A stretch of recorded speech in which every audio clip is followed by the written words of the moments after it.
Assalamualaikum warahmatullahi wabarakatuh kepada semua penonton channel Studio NS Production dalam rancangan Eksplorasi Misteri Mistik. Saya Nazri Saleh, hos anda. Hari ini saya akan bawa anda ke lokasi di mana terletaknya kampung yang dinamakan Kampung Rantau Panjang. Bukan di Kelantan, tetapi berada di negeri Johor, Kota Tinggi. Jadi kampung ini terdapat kisah yang panjang. Kampung ini dikatakan dibuka sejak 200 tahun yang lalu dan terdapat makam lama dan terdapat juga mitos yang tersimpan di dalam cerita rakyat dalam kampung ini.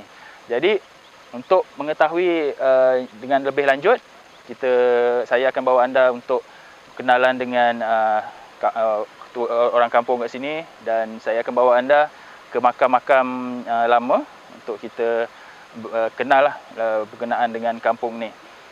Pada mulanya wakil dari kampung ni untuk berniat untuk memperkenalkanlah kampung ni kepada masyarakat luar, kerana ramai masyarakat luar yang tak tahu berkenaan Kampung Rantau Panjang ini yang berada di Kota Tinggi. Jadi sama-sama kita eksplorasi kampung ni, insya-Allah. Kampung Rantau Panjang terletak 19 km dari pusat bandar Kota Tinggi, Johor, di antara jalan utama Kulai ke Kota Tinggi dan Kulai ke Bandar Tenggara. Terdapat dua laluan masuk untuk ke kampung ini, iaitu jika anda dari jalan utama Kulai ke Kota Tinggi, anda perlu melalui Felda Bukit Ramon dengan jarak 4.4 km. Sekiranya anda melalui jalan Kulai ke Bandar Tenggara, anda perlu melalui jalan Felda Bukit Besar dengan jarak 4.5 km. Laluan masuk ke kampung ini telah dibina kemudahan jalan bertar dan melalui ladang kelapa sawit yang merupakan aktiviti ekonomi utama penduduk tempatan.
Hari ni pun tak ingat ni, tarikh benda kematian ni.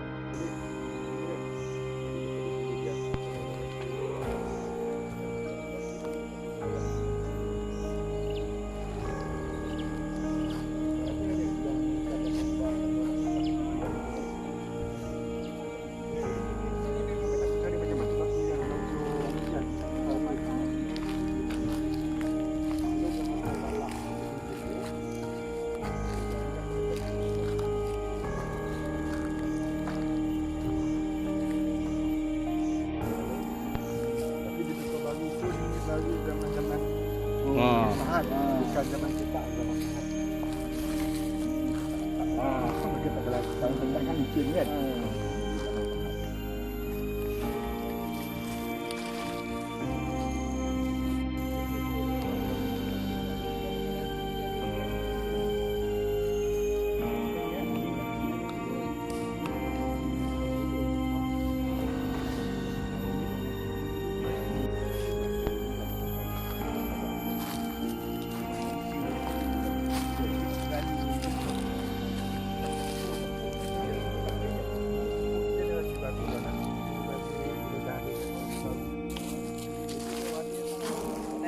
Tahu dapat tadi Bukan pasal bubur dia tak tahu kan.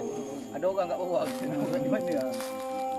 Betul dia waris dia tanam. Ada orang ni. Tak tu ambilkan batu ni, tanamkan balik, masuk kita tanda je lah kan. Waris dia ada. Waris dia ada. Satu waris dia akan buatkan sini je lah. Kita sebagai tanda je kan.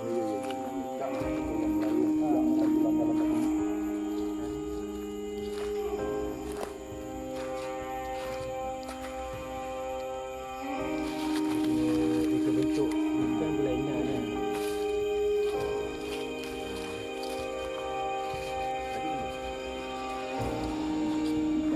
Sebab pernah tengok tempat ni kan bukan batu dia kena batu nampak dia batu kan kayu.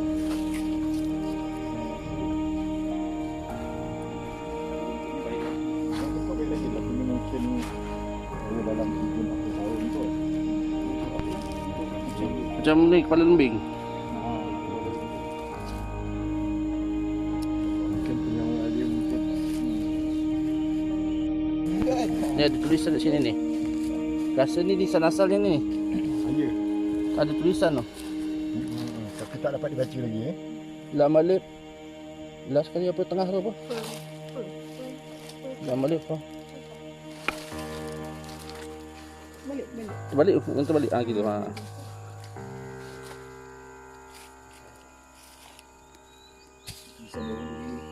Lam alif pekap ra. Pekap dal ke pekap ra ni? Lam alif ni amzah ke ya? Amzah ni. Hamzah. Amzah. Ni lam alif betul. Ni fa, kap atau ge, ga ke tak tahu lah ga. Ni ra ataupun ha ke tak tahu lah. Lapakih, lapakah, lapakih. Itulah gelar ni ataupun itulah nama dia agaknya lah.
Jalan yang dibawa ke sini tak tipis.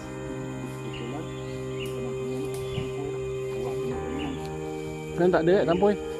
tak ada dah. Dah jadi rumah orang dulu ni. Dulu masjid asal dia sebelah ni depan tengah jalan ni.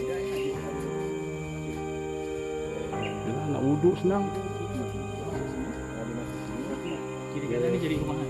Ke kanan ni dia bermalam lah. Jadi tak kuburan yang dia nak buat pun tinggi kan. Boleh dia buat. Tapi dulu sebelum anak itu melahirkan kembar buaya amat sangat ganas kat sini. Macam kita bujang senang lah ni kita kan. Nak ambil untuk pun kita pakai gayung. Jadi dia kata dia buka kebun sebelum pukul 5 petang dia mesti balik ke rakit dia. Rumah rakit dia.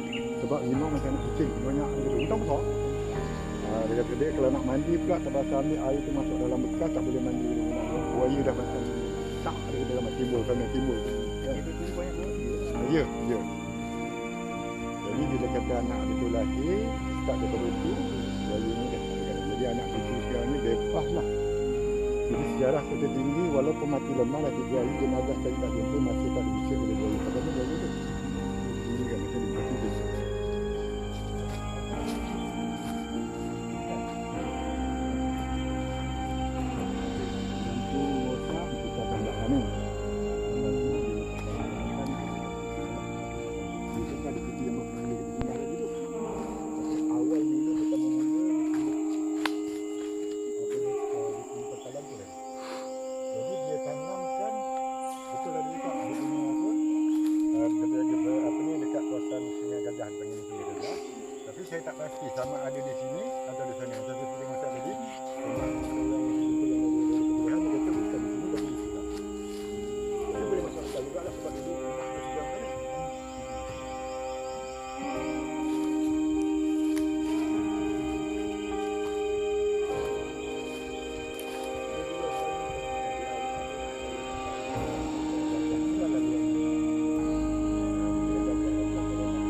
Bismillahirrahmanirrahim. Okey, saya Ishak bin Syariat ataupun lebih dikenali orang kampung ni dengan panggil nama gelaran Ipin. Okey. Saya ni memang anak watan sini lah. Maknanya anak watan di sini. Kalau mengikut sejarah ni maknanya saya ni adalah generasi yang keempat daripada asal usul moyang yang membuka hutan rimba menjadi kampung yang benar-benar terpanjang hari ini lah. Sejarah kampung ni bermula cerita daripada Sumatera Barat ataupun dikatakan daripada keturunan orang Minangkabau lah. Orang Minangkabau. Menurut cerita yang saya dapat daripada datuk nenek, daripada bapa-bapa saudara, untuk memastikan cerita itu sahih tak sahih, pada tahun 2019 saya pergi ke Padang itu sendiri. Pada awal bulan 1 2019 saya pergi ke Padang untuk mendapatkan cerita sebenar ni.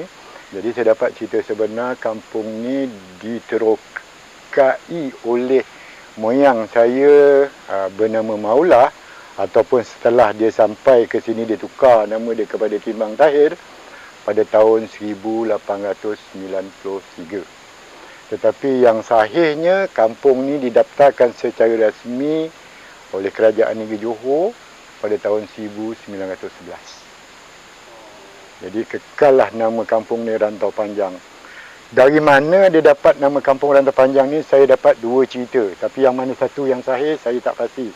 Pertama, dia merantau terlalu panjang sehinggakan tidak balik lagi ke kampung halaman dia di Sumatera. Okey.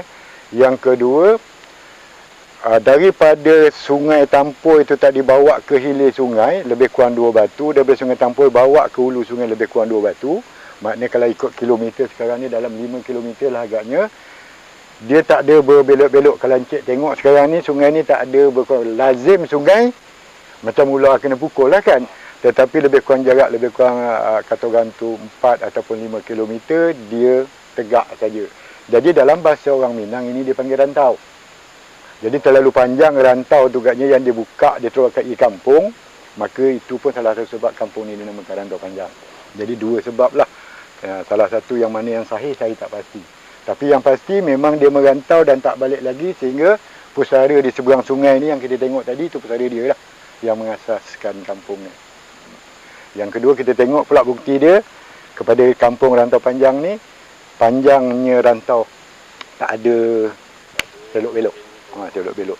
Lebih kurang dalam 4 ataupun 3 ataupun 4 kilometer panjang dia. Dia bertukar nama kerana dia tak nak jawatan dia ataupun kata orang pangkat dia tu dapat dikesan oleh pihak Belanda. Oh, jadi mereka ni lari daripada Belanda. Nah, dia lari daripada Belanda, dia buat helah, dia katakan dia ni nak pergi menunaikan haji ke Baitullah. Jadi Belanda lepaskan dia lah. Kalau tidak, dia tak dilepaskan lah, maknanya tak dibenarkan dia keluar sebab Belanda telah apa kata orang tu dah mengangkat dia sebagai pembesar di situ. Kalau kita kat sini dia panggil hakim negara lah. Sana dia panggilnya zaman dia dulu dia katakan Timbang Tahir. Timbang Tahir ni kalau zaman abang sekolah dulu kecil dulu, kiraan apa ni Kati Tahir kan lepas tu sukatan dia pula Cupak, Gantang kan jadi dia ambil gelaran dia tu Timbang Tahir. Jadi mentang ni dengan keadilan lah, maknanya seorang hakim lah. Kan. Tetapi akhirnya dia merasakan diri dia dah dijadikan boneka oleh pihak Belanda, yang mana orang salah tentulah bersalah, yang tak salah pun mencarikan kesalahan. Sedang bila dia hukum itu adalah bangsa dia, jadi itu yang membuatkan dia cuba nak membetulkan keadaan tu, tak boleh, tak dapat. Kerana dijajah oleh Belanda dan ibarat kata orang tu macam apa? Macam dicengkam lah kan, dicengkam. Jadi dia cuma dapat menyelamatkan diri dia dan pengikut-pengikut dia lari ke Tanah Melayu. Ketika itulah ke Tanah Melayu, fahamnya di Johor lah. Johor Lama masa tu pentadbiran negeri Johor ni di Johor Lama lah, bukan di sini. Kan Johor Kampung ataupun Johor Lama. Kalau mengikut cerita dia, tapi itu pun tak pasti, maknanya tak tepat. Tetapi anggaran ujung-ujung tahun 1893. Maknanya ujung-ujung lah tahun 1800. Sebab kita ambil kepada kesahihan dia, didaftarkan kampung ni secara rasmi pada tahun 1911. Jadi memandangkan masa itu mungkin daripada segi cara pemerintahan British kan, kita tak tahu macam mana proses untuk mendaftarkan kampung ni makan masa yang begitu lama. Jarak dia, kalau daripada tahun yang diberitahu kepada saya 1893 pergi kepada 1911, maknanya lebih kurang 11 tahun tak? Lebih kurang lah. Rasa-rasanya kan, itu jarak dia. Itu mungkin proses untuk didaftar kampung ni secara rasmi. Mula-mula dia ni datang, dia diarahkan oleh penghulu ketika itu, gelaran dia penghulu dagang. Saya pun tak pasti bagaimana bentuk orang dia, kenapa gelaran dia penghulu dagang. Tapi itulah cerita yang disampaikan kepada saya oleh pihak waris yang terdulu. Jadi diarahkannya Tok Timbang Tahir ataupun nama sebenar dia Maulah ni dengan pengikut-pengikut dia pergi ke Johor Kampung untuk buka kebun. Kebetulan ketika itu pentadbir Johor lama ni dah berpindah ke Johor Baru. Tetapi dia tak nak, dia kata dia mudah dikesan oleh pihak Belanda nanti. Jadi penghulu dagang ni bawa pula dia pergi ke Kota Tinggi, yakni di Kampung Jawa sekarang ni. Juga dia tak nak. Dia kata terlalu dekat dengan muara sungai, mudah untuk pihak Belanda untuk menyumpai dia. Maka penghulu dagang memberi satu arahan, kau naiklah ke hulu sungai Johor ini, selepas daripada panti, maka kau bukalah sesuka hati. Kau 3 batu di sebelah kanan sungai, 3 batu di sebelah kiri sungai. Maka dia naiklah. Dia naik ke hulu sungai ini dengan sampan, dengan apa kata orang tu, dia panggil masa tu apa, perahu kotak ke, kapal kotak ke begitulah kan. Dia naik. Jadi sampai di Sungai Tampoi, nama Sungai Tampoi ni maknanya hari dah hampir senja lah. Hari dah hampir senja, maknanya dia perlu berhenti bermalam. Jadi kebetulan dia tengok pula di dalam kenderaan dia tu atau perahu dia tu, bekal makanan dia pun dah tipis. Kebetulan pula tempat dia berhenti tu banyak buah-buahan hutan ni yang sedang masak tanam, terutamanya buah tampoi. Maka sungai tu dia panggil Sungai Tampoi. Itulah tempat persinggahan dia yang pertama. Mengikut cerita dia tu juga, maknanya dia ni ataupun Maulah ataupun Timbang Tahir dia nak naik lagi ke hulu sungai ni. Tetapi 6 orang anak dia ni membantahlah. Dalam bahasa Minang lah.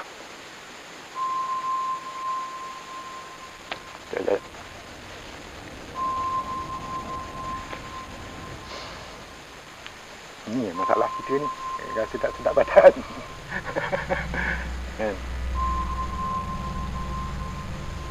Sekejap Okey, kita sambung. Anak dia membantah. Dia kata, kalau ayah nak naik lagi, ayah naik lah. Kami dah tak larat lagi dah. Dah terlalu lama dalam pelayaran, dia kata. Jadi biarlah kami berkampung di sini. Jadi memandangkan ke-6 anak dia bersependapat begitu, maka mulalah dia terokai kampung ni, maknanya buka hutan ni menjadi kampung, bermula di seberang sungai ni lah. Maka tu pusara ada di seberang sungai. Tapi hari ini maknanya dah bertukar ke seberang sinilah. Itu pun atas sebab musabab berlaku peristiwa antara Jepun, sesudah itu komunis. Kan? Jepun pada tahun 40-an, komunis sesudah itu. Dipintahkan pindah ke Kota Tinggi, yakni di Kampung Temunin lama. Janjinya 5-6 bulan, tapi akhirnya pergi kepada 5-6 tahun. Maka kebun yang dibuka dah menjadi belukar balik lah. Jadi balik daripada Jepun tu tadi, Jepun dah selender, maknanya dia berbalik ke sini, komunis pula. Maka kerajaan memerintah ketika itu adalah British, jadi diperintahkan semua penduduk kampung ni pindah lagi ke Temunin lama. Itu makan masa 8 tahun. Janjinya pun dalam 2-3 bulan aja 8 tahun. Balik lagi kemari, jadi tu yang mula puncanya masing-masing dah mula buka kebun di sini. Maknanya dia buka kebun di sini. Ada yang di sana dan ada yang di sini. Kan? Tetapi oleh kerana kata orang bila Malaysia dah merdeka, adanya Felda apa semua, jadi secara komersialnya kampung ni lebih dikenali orang hari ni di seberang sinilah. Tapi asalnya memang dari seberang sana. Tempat pusara yang kita pergi tadi tu. Jadi mata pendapatan penduduk kampung pada asalnya apa? Biasa adat orang Minang ini, orang Minang kalau kita tanya di mana pun orang Minang berada, dia memang cara hidup berdikari. Maknanya dia akan bawa benih-benih contoh padi. Dia ada padi bukit, dia ada padi yang biasa kita tengok bersawah tu kan. Kemudian tu ubi, keledek dan sebagainya. Jadi itulah cara hidup dia orang dulu. Bila kata orang tu Kalau kita hari ni kita boleh tengok macam orang asli lah. Walaupun kita tengok dia masuk ke dalam hutan tanpa apa pun bekalan, tapi dia boleh hidup, kan kemudian tu itulah cara kehidupan dia orang dulu. Sehinggalah menjadi satu kampung. Azab macam mana kita tak tahulah orang dulu-dulu, kan Tetapi adat orang Minangkabau ni, bila dia merantau ke sesuatu tempat untuk menjadikan kampung ataupun nagari, kata bahasa dia, maknanya dia bawa lah benda-benda sumber makanan ni, seperti padi, ubi, keledek dan sebagainya. Mulalah dia bercocok tanam. Okey, awalnya dulu masa dia dekat sini, kalau mengikut ceritanya, memang sungai ni, buaya-buaya ni banyaklah. Buaya-buaya yang ganas, sehingga kan dia tak, penduduk-penduduk yang menerokai kampung ni pun maknanya nak mandi-mandi sesuka hati macam hari ni, tak mampulah sebab buaya masih lagi ganas. Takdir Allah SWT, salah seorang daripada anak dia, maknanya Tok Maula ni ataupun Tok Timbang Tahir ni, salah seorang daripada anak yang ketiga melahirkan zuriat kembar dengan seekor buaya. Bertubuh sifatkan seekor buaya lah. Buaya betul, tapi berwarna putih. Itulah rumah asal dia di belakang tu.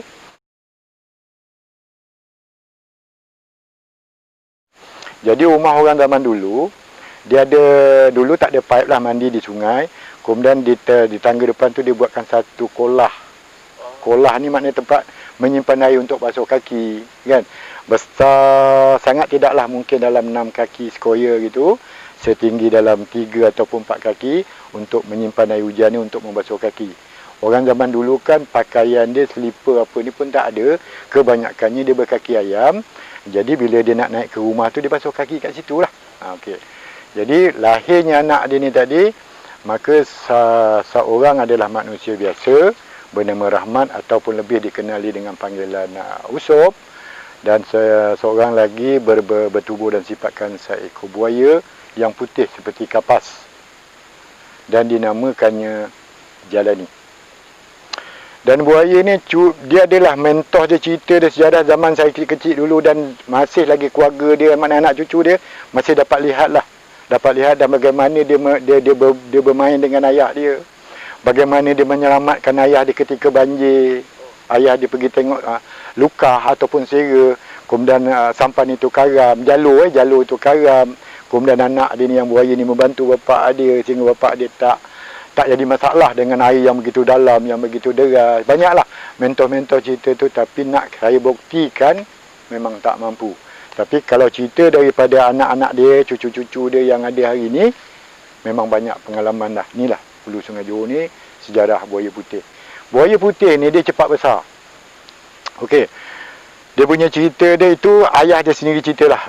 Ayah dia sendiri cerita yang bernama Ta'ral bin Timbang Tahir ni.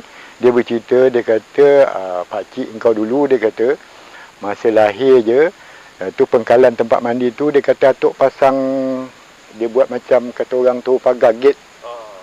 Sebab dia kata bila menangis je adik dia, baru saya ingat. Maknanya yang berupa manusia ni adik dia. Bila menangis je adik dia, baby, biasalah menangis. Bila menangis adik dia dah mengelepar nak naik ni. Nak naik untuk nak jumpa adik dia. Jadi dia pasang bulu-bulu ni, dia buatkannya macam pagar lah supaya menghalang anak dia yang buaya ni tak naik. Ya. Satu, yang kedua, bidan yang menyambut dia tu, dia masukkan dalam besin besar lah. Dalam masa 2 jam besin tu penuh. Itu kuasa Allah lah.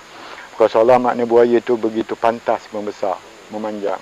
Kemudian tu macam kolah yang saya cerita tadi untuk digunakan membasuh kaki untuk naik ke rumah, letakkan buaya tu ke dalam itu. Dalam masa seminggu, kolah tu tak dapat menampung kepanjang kebesaran buaya tu. Maka tu dialihkannya ke sungai, pengkalan tempat dia mandi. Tapi buaya tu bertubuh sifatkan haiwan, tetapi masih kata orang naluri dia, seorang manusia tu, maknanya dia adalah kasih sayang dia bersama manusia ni. Tak pernah dia membaham nama manusia, membantu sehingga buaya ganas tak ada lagi sampai hari. Itu alhamdulillah. Itu cerita sebenar lah tentang Mentos. Cerita buaya putih ni itu kebenaran, memang benar. Cuma tak ada bukti, tak dicatat. Itu je. Orang zaman dulu kalau lahir pun kadang sampai tahun baru daftar nama anak. Itu pun dengan penghulu mungkin. Sekarang Pejabat Pendaftaran kan dulu dengan penghulu mendaftar kelahiran anak ni. Apa harapan abang untuk kampung Minang kepada kerajaan tu? Harapan satu je. Kepada kerajaan kita hari ni lah kan. Kampung Rantau Panjang ni adalah kampung asal, kampung yang tertua dalam negeri Johor. Kalau ikutkan sejarah dia lah kan Masa itu yang saya tahu, tapi mungkin pihak kerajaan lebih maklum. Mungkin ada kampung yang lebih tua daripada Rantau Panjang ni. Tetapi sampai ke ini hari pun, sampai ke hari ini pun tahun 2020, Rantau Panjang ni tak ramai yang kenal, tak ramai yang tahu. Dan boleh tak menjadi satu kesalahan lah saya cakap, mungkin terpinggir, terlepas pandang daripada pihak-pihak kerajaan. Bukan tak ada, tapi banyak benda yang terlepas pandang. Maka Encik tengoklah hari ini Kampung Rantau Panjang sebagaimana kecilnya saya dulu, dan hari ini dah tua pun saya, itulah bentuk kampung, tak ada jauh bezanya. Jadi daripada segi pembangunan amat sangat mundur, amat sangat terketinggalan. Jadi harapan saya selaku anak watan kampung, bagi pihak kerajaan yang bertanggungjawab, dapat jenguk sedikit ke kampung ni, apa yang patut kata orang dibantu, apa yang patut dibangunkan, itu benar memang harapan saya lah selaku waris generasi keempat di Rantau Panjang ni lah. Daripada sudut mata batin saya dah mengenai kubur. Yang kubur tu memang betul lah, kat situ semuanya orang yang dulu, memang nampak lah orang dulu. Tak ada apa, orang kata bukan tanda ke apa, memang itu asal kubur orang dululah. Maka tempat saya dengan anak dia memang betul lah itulah dia punya keturunan dia kat situ. Keturunan dia semua kat situ. Kat situ ada bentuk keris, bentuk tombak, lagi yang lain tu kata dah bertukar kan, nisan dia kan dah macam zaman sekarang punya kan. Jadi itulah yang nampak. Lepas tu ada yang kayu, daripada kayu, masih lagi ada bentuk lagi kayu tu. Makan tu pun ada bidan apa, saya tak tahu nama dia. Kata bidan istana. Itu dia punya nisan dia bentuk tombak. Kata bidan istana. Bidan istana. Betul lah. Sungai Tampur itu singgahan pertama. Cuma saya nampak ada penempatan yang sebelah sana tu lah, yang dia kata ada bekas rumah, ada bekas tapak masjid. Situ nampak ada penempatan dulu kat situ. Memang ada kat situ. Yang ditanam tu saya tak berapa nampak, cuma nampak peti besi hitam je. Tapi tak tahu lokasi tu kat mana, tak tahu. Sebab dia berubah-ubah tau. Bila kita pergi sini nampak sikit, nampak separuh. Bila tengok sebelah sini nampak penuh. Tu yang saya tak pasti. Tapi dalam dia tu semua barang-barang macam orang apa, macam keturunan dia orang punya. Lagi satu, dia orang pun tak nak sebarkan keturunan dia sebenarnya. Tak nak cerita sangat. Tak nak cerita. Jadi sekarang benda tu dah ada yang menunggu. Jadi bila orang tahu lokasi sini, dia akan ubah ke sana. Bila orang tahu, dia berubah-ubah. Dia tak ada satu tempat sebenarnya. Dia ada penunggu dia. Ada yang jaga. Dia 2 orang. Dia berpakaian macam pakaian orang istana. Ada tanjak. Pakaian istana. Ada keris apa semualah. Lengkap. Tak tahu. Berdua. Kiri kanan. Peti besi tu warna hitam besar tu lah. Hitam besar. Dulu sekarang kita tengok peti besar hitam tu yang dia ada. Lepas tu dia ada ukiran sikit depan dia. Macam tu. Dia berkunci. Nampak satu je lah. Nampak satu je. Masa dia sendiri kat sana tu jelas lah. Jelas. Bila nak sana nampak sikit, nampak separuh. Bila kat sini nampak penuh. Ini bayu putih ada. Tapi dia macam tak ganggu orang, macam siapa ni tak cakap tadi ya, Pak Yu cakap. Dia memang, tapi masa bercerita tu dia ada melepas sikit. Dia macam mana cakap bila kita cerita pasal dia, dia macam orang tahu dia, tapi dia tak menunjukkan diri dia. Macam tu lah. Dia dalam keadaan guide ataupun dia nak kata sebab dia dah lama sangat tau. Dah lama sangat. Jadi dia cuma menjaga perairan sepanjang sampai ke sana tu, yang masa yang first ada orang ni sampai situ. Kat situ. Bila saya pergi dekat sini, dia nampak nampak mata je. Turun balik. Turun balik. Dia tak kacau lah. Dia tak kacau. Tapi pasti buaya tu masih ada lah. Masih ada. Dekat sungai ni tadi ada nampak apa? Ada peristiwa ke apa benda ke? Masa sampai sana, saya dah nampak lah ada tragedi kat situ. Rupanya ada orang mati kat sini lah. Itu je lah, mati lemas. Saya nampak kat situ 2 orang. Tak tahulah, saya tak pastilah sebab kat situ saya nampak 2 orang. Bayangannya kat situ. Bayangan kat situ. Tengah tangkap apa? Dia tengah nangkap ikan lah. Kira nelayan tu. Tapi dia macam Pak Cik cakap, dia bukan orang sini. Memang betul dia orang sini. Jadi tak tahu sejarah cerita ni. Sebab sini kalau ikutkan untuk penduduk sini sebenarnya. Untuk penduduk sini. Orang lain bila orang lain datang sini banyak ikan ke apa kan, orang macam tak kasih orang luar datang atau orang menyerbu kat situ tau. Lemas tu ada sebabkan buaya tu juga ke atau sebab dia orang luar, dia tak tahu. Itu je. bila buaya tu yang menghalang ke atau Itu orang kata tragedi sendiri lah. Mungkin takdir dia macam tu. bukan sebabkan buaya? Bukan sebab buaya tu. Buaya tu tak ada kacau. Pula. Lagi satu, masa first kita sampai sini, saya diri kat situ, ada orang tepuk saya. Masa tu tengah bercerita pasal naik onggeh. Rupanya apa yang dia orang tua kat sini, jadi dia nak tolong orang sini. Orang sini bila orang tua dah tak ada, dia tak ada panduan. Tak ada siapa dia nak tuju. Tu yang penjaga naik onggeh itu ada. Walaupun dia dah meninggal. Masa saya datang sini tu, saya rasa sebelah sini saya macam berat tau. Dia bukan sakit, dia berat. Macam ada orang bukan tak kepala, dia macam apa? Bukan macam rapat dengan kita tau. Jadi kita rasa berat tau. Jadi bila saya tegur, awak ni siapa apa semua kan, baru benda tu tak ada. Rupanya dia kata dia menyambut kita datang sini. Sebab tu bila datang sini kita niat baik. Jadi kita tak ada sakit kepala ke apa, tak ada. Macam tu. Cuma saya start masuk kampung ni rasa berdebar-debar. Itu je. Mungkin nervous ke apa kan. Itu perasaan dia. Bila kita dah tahu cerita, benda tu semua hilang lah. Harapan biarlah kampung ni orang tahu. Jadi kerajaan buatlah sesuatu untuk kampung ni. Itu je lah. Okey, itu saja eksplorasi untuk hari ini berkenaan dengan kampung Rantau Panjang yang terletak di Kota Tinggi Johor.